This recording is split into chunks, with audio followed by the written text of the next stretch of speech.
Hello नमस्कार दोस्तों, आप सभी का एक नए वीडियो में बहुत बहुत स्वागत है। दोस्तों, आज के इस वीडियो में हम जिस कंपनी के बारे में बात करने जा रहे हैं उसका नाम है पीजी इलेक्ट्रोप्लास्ट लिमिटेड। दोस्तों, इस कंपनी का Q4 या 526 का रिजल्ट अभी नहीं जारी किया गया है। आने वाले दिनों में कंपनी का Q4 या 526 का रिजल्ट जारी किया जाएगा। लेकिन दोस्तों, आज की इस वीडियो में हम बात करने वाले हैं कि जो कंपनी का Q4 का रिजल्ट आने वाला है वो कैसा देखने को मिल सकता है। जब Q3 या 526 का रिजल्ट जारी किया गया था तब दोस्तों मैनेजमेंट के द्वारा Q4 के बारे में बहुत सारी चीज़ें बताई गई थी कि आने वाले समय में कंपनी का रिजल्ट Q4 में ग्रोथ कैसी देखने को मिल सकती है। तो आज का जो हमारा टॉपिक है वो वही है कि Q4 या 526 का जो रिजल्ट आने वाला है वो कैसा देखने को मिल सकता है। तो दोस्तों, अब वीडियो को स्टार्ट करते हैं और बात करते हैं सबसे पहले कि कंपनी का जो पैरामीटर है वो कैसे देखने को मिल रहे हैं। तो कंपनी का जो पी है वो 54.7 देखने को मिल रहा है। इंडस्ट्री पी की बात की जाए तो ये 37.3 के आसपास है। यानी कंपनी की जो पी है वो अभी बहुत ज़्यादा हाई देखने को मिल रही है। यानी पी के हिसाब से ये कंपनी अभी महंगी देखने को मिल रही है। ROC 19.4 है और ROE 14.9 यानी 15 के आसपास देखने को मिल रहा है। ये पैरामीटर अच्छे देखने को मिल रहे हैं। कंपनी के प्रमोटर का कोई भी टेक प्लेज नहीं है। डेब्ट टू इक्विटी रेशियो 0.20 है। यानी कंपनी की जो बैलेंस शीट है वो स्ट्रांग देखने को मिलने वाली है। पीजी रेशियो की बात की जाए तो ये 1 से बहुत ही कम 0.55 देखने को मिल रहा है। यानी पीजी रेशियो के हिसाब से ये कंपनी सस्ती है। इंटरेस्ट कवरेज रेशियो की बात की जाए तो ये 4.22 है। बहुत अच्छा तो नहीं, लेकिन फिर भी ठीक ठाक देखने को मिल रहा है एक ग्रोथ कंपनी के हिसाब से। दोस्तों, अब हम वीडियो में आगे बढ़ेंगे और सबसे पहले बात करेंगे कंपनी के बिजनेस के बारे में कि कंपनी कौन सा बिजनेस कर रही है। दोस्तों, पीजी इलेक्ट्रोप्लास्ट लिमिटेड भारत की एक प्रमुख इलेक्ट्रॉनिक मैन्युफैक्चरिंग सर्विस यानी EMS और प्लास्टिक मोल्डिंग कंपनी है। यह कंपनी बड़े ब्रांड के लिए TV, air conditioner, washing machine, LED product, PCB assembly और अन्य कंज्यूमर इलेक्ट्रॉनिक्स प्रोडक्ट बनाती है। कंपनी का जो मुख्य बिजनेस वो 3 भागों में बटा हुआ है। पहला इलेक्ट्रॉनिक्स मैन्युफैक्चरिंग सर्विस यानी EMS। इसमें कंपनी दूसरी कंपनियों के लिए इलेक्ट्रॉनिक्स प्रोडक्ट मैन्युफैक्चर और असेंबल करती है। PG Electroplast, Dixon, Havells, Whirlpool, Voltas, LG जैसे कई बड़े ब्रांड के लिए कॉन्ट्रैक्ट मैन्युफैक्चरिंग करने का काम करती है। यानी ये कंपनी एक प्रकार से कॉन्ट्रैक्ट मैन्युफैक्चरिंग कंपनी है। दूसरा business plastic moulding division. Company injection moulding technology से प्लास्टिक कंपोनेंट बनाती है जो टीवी, AC, रेफ्रिजरेटर, ऑटोमोबाइल और इलेक्ट्रॉनिक्स प्रोडक्ट में उपयोग होते हैं। दोस्तों, यहाँ जो समझने वाली बात है वो ये है कि कंपनी जो प्लास्टिक सेक्टर में काम कर रही है वो अपने यूज में जो प्लास्टिक यूज की जाती हैं उसके द्वारा वो खुद बनाकर उनको अपने ही बिजनेस में यूज करती है। इससे दोस्तों कंपनी का जो मार्जिन होता है वो बहुत अच्छा देखने को मिलता है। तीसरा, कंप्लीट प्रोडक्ट मैन्युफैक्चरिंग। कंपनी सिर्फ पार्ट नहीं बनाती है बल्कि पूरा प्रोडक्ट भी बनाने का काम करती है। दोस्तों, एक तो कंपनी विभिन्न पार्ट बनाती है। मान लीजिए जो एयर कंडीशनर होता है उसका कंप्रेसर या उसके फैन या उसका और जो पार्ट उसमें यूज होते हैं वो बनाती है। इसके अलावा पूरा कंप्लीट एयर कंडीशनर भी बनाने का काम करती है। कंपनी सिर्फ पार्ट नहीं बनाती बल्कि पूरा प्रोडक्ट भी बनाती है, जैसे LED, TV, air cooler, washing machine, air conditioner, ये सब पूरी तरीके से असेंबल भी बनाती है कंपनी। पिछले कुछ वर्षों में कंपनी ने AC और वॉशिंग मशीन मैन्युफैक्चरिंग में बड़ी कैपेसिटी एक्सपेंशन की है।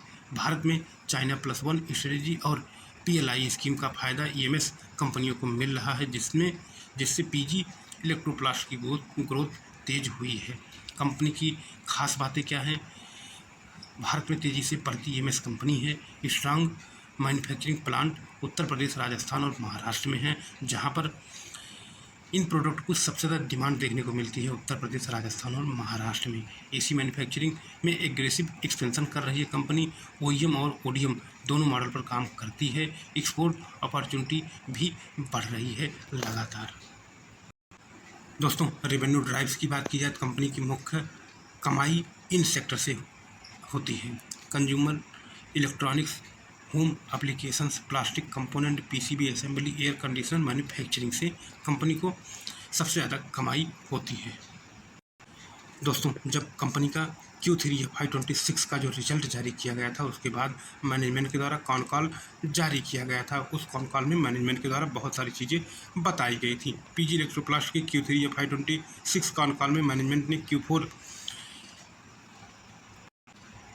FY26 और आगे के लिए काफ़ी सकारात्मक आउटलुक दिया है। कंपनी का फोकस तेज़ी से एक्सपेंडिंग EMS और कंज्यूमर डोरबेल्स बिजनेस पर है। Q3 26 या FY26 का जो मुख्य हाईलाइट था, रेवेन्यू लगभग 1412 करोड़ रहा, जो कि ईयर बाई ईयर 46% का ग्रोथ दिखाता है। एसी बिजनेस में लगभग 80% की ग्रोथ रही। वॉशिंग मशीन सेगमेंट भी मजबूत ग्रोथ दिखा रहा है। ईबीटा 126 करोड़ और पैट 60 करोड़ रहा है। मैनेजमेंट के द्वारा जो कमेंट्री की गई थी Q4 FY26 के आउटलुक के बारे में, अब हम आगे उस पर बात करने वाले हैं।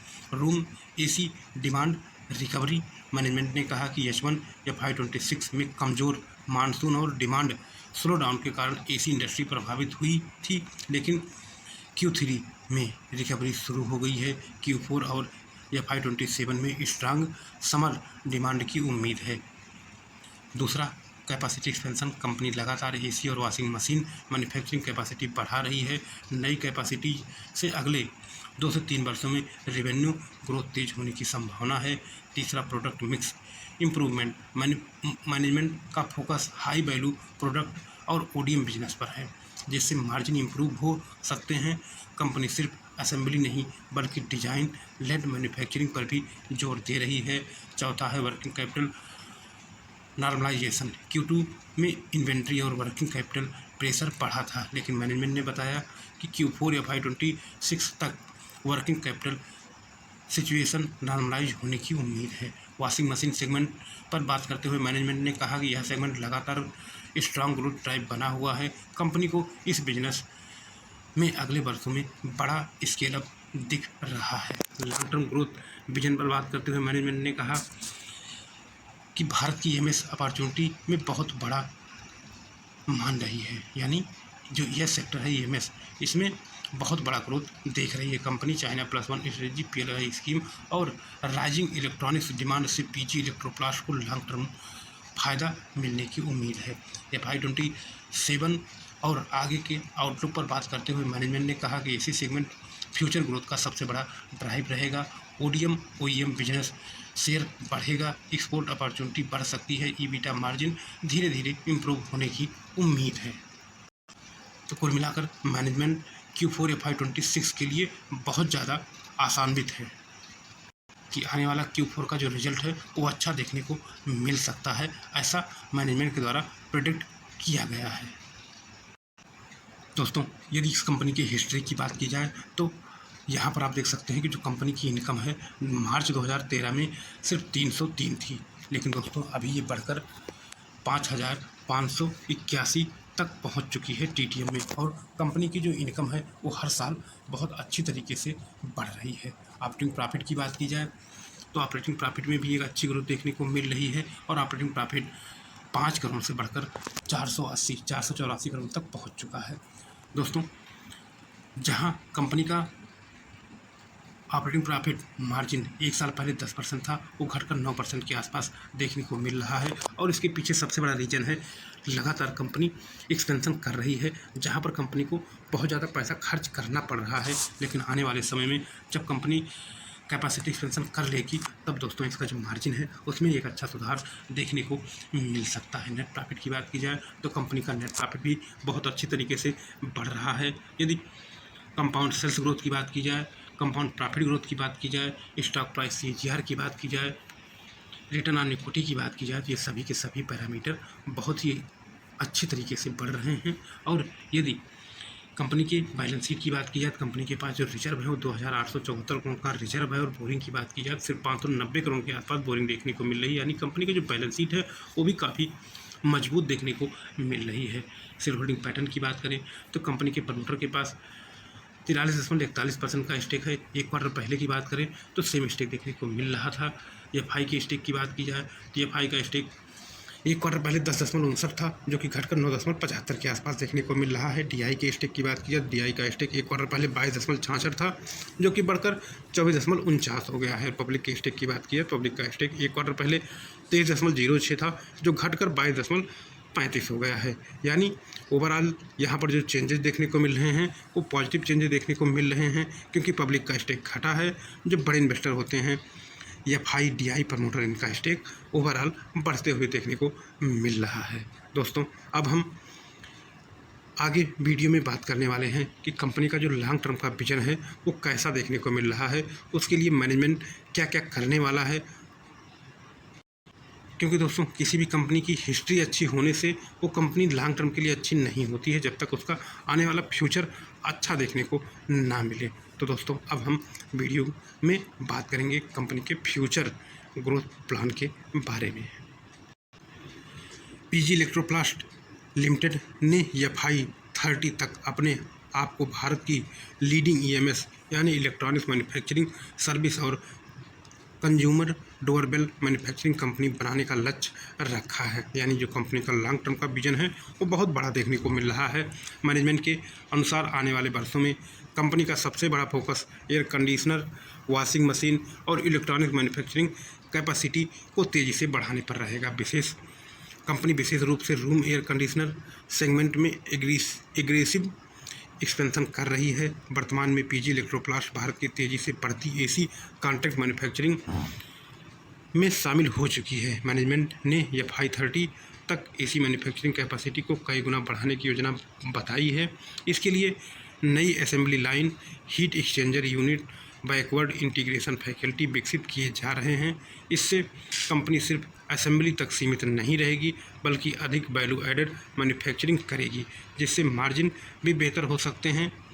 वॉशिंग मशीन सेगमेंट भी फ्यूचर ग्रोथ का महत्वपूर्ण पिलर माना जा रहा है। कंपनी सेमी ऑटोमेटिक और फुल्ली ऑटोमेटिक दोनों कैटेगरी में कैपेसिटी बढ़ा रही है।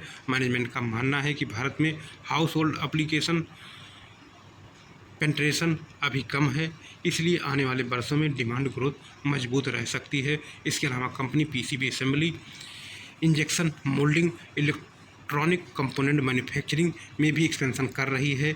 हायर लोकलाइजेशन पर जोर दिया जा रहा है ताकि इंपोर्ट पर डिपेंडेंसी कम हो सके, प्रॉफिटेबिलिटी बढ़े। PG इलेक्ट्रोप्लास्ट ODM यानी ओरिजिनल डिज़ाइन मैन्युफैक्चरिंग बिजनेस को तेज़ी से बढ़ाना चाहती है। अभी मुख्य रूप से OEM मैन्युफैक्चरिंग करती है, लेकिन भविष्य में खुद प्रोडक्ट डिज़ाइन डेवलपमेंट कैपेबिलिटी बढ़ाने की योजना है।